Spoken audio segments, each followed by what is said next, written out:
Hello mga pre! Tuturuan ko kayo ngayon mag-register ng Globe or TMC mo at paano ang technique na pababain ang resolution ng pictures para sa pag-upload.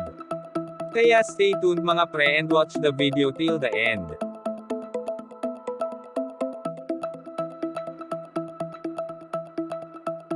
Una, pumunta ka sa Google browser mo at e-search mo ang SIM registration.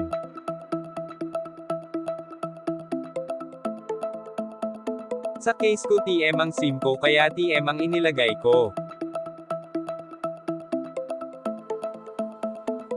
Walang ibang lalabas sa pinakataas kundi yung website ni Globe at yun ang e-click mo.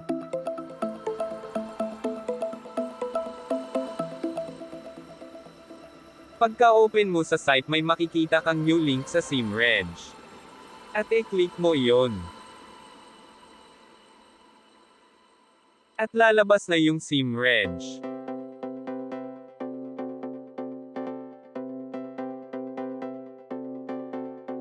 Una, ilagay mo yung number na pag-aari mo, isulat mo ng mabuti baka ang mailagay mo yung number ng marites mong kapitbahay. Pagkatapos ay may ise-send sa'yo na verification number bilang patunay na ikaw ang may-ari ng number na yan. At ilagay mo yung verification number. Sa ginawa ko sinadya ko na mali ang inilagay ko pero wag kang mag-alala kasi papalitan mo lang yung number na mali at i-accept pa rin ito.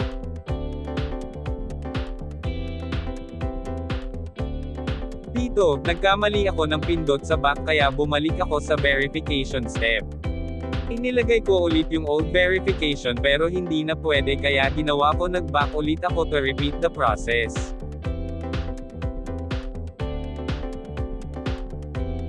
Okay lang yun kaya wag kang mag-alala na magkamali.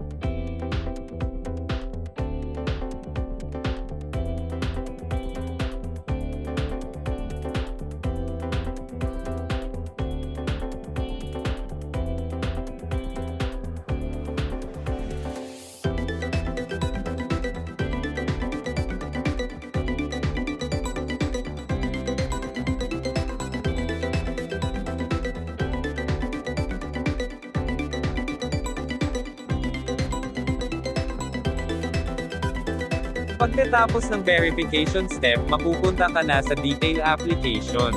Isulat mo ang lahat ng impormasyon mula sa pangalan, birthday, kasarian at address. Kailangan original lahat ng ilalagay mo. Kung scammer ka dati hindi mo na pwede ilagay ang scammer name mo, humanda ka. Hahaha, joke lang.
Pagkatapos ng detail application, mapupunta ka na sa detail verification, kung saan pipili ka ng valid ID na meron ka to verify your identity. Alalahanin na hindi pwedeng gumamit ng ibang ID or fake ID kasi, pag ginawa mo yun may naghihintay na kaparo sa hunt sa'yo at makukulong ka, alam mo na yun. Sa case ko ang ginamit ko ay driver's license. I-click mo yung upload or take a photo, at may lalabas na camera at i-click mo yun. Pagkatapos ay kunan mo ng picture ang valid ID mo at yun ang i-upload mo.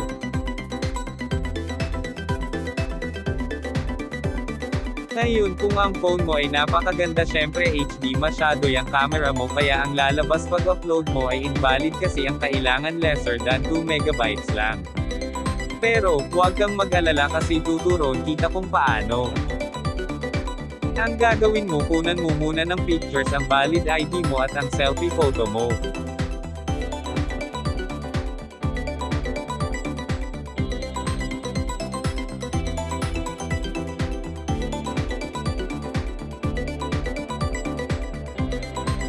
Sunod, punta ka sa messenger mo at i-search mo ang sarili mong chat, at i-send mo sa sarili mo ang id at selfie mo. Huwag kang mag-alala kasi pwedeng-pwede yan. Pagkatapos, download mo yung i-send mo sa sarili mo at bumalik ka dun sa Globe portal para mag-upload ulit.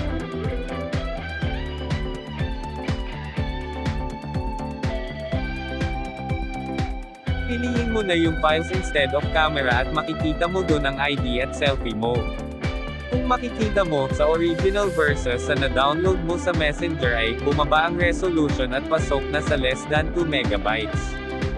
Ngayon, start uploading ka na.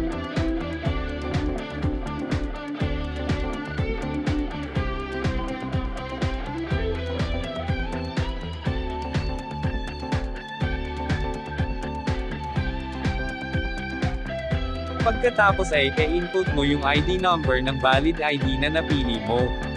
At click Next.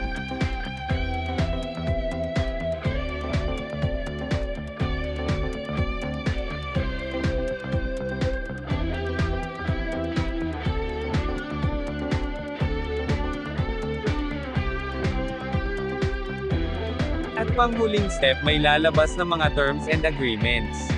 Sa case ko yung mga importante lang ang minarkahan ko ng check. Kung hindi mo maintindihan masyado ang English huwag kang mag-alala. Merong Filipino language na pwede mo i-click at basahin ng husto ang nakasulat bago markahan ng check. Pagkatapos mo basahin at markahan ay i-click mo na ang submit. May lalabas na congratulations na kasama ang reference number mo. Pwede mong kunan ng screenshot or save mo ang number para magagamit mo kung kinakailangan. Sa case ko nilagay ko sa notes para hindi ko mawala. Antayin mo lang ang confirmation text ni Globe at ayun. Registered ka na, congrats pre!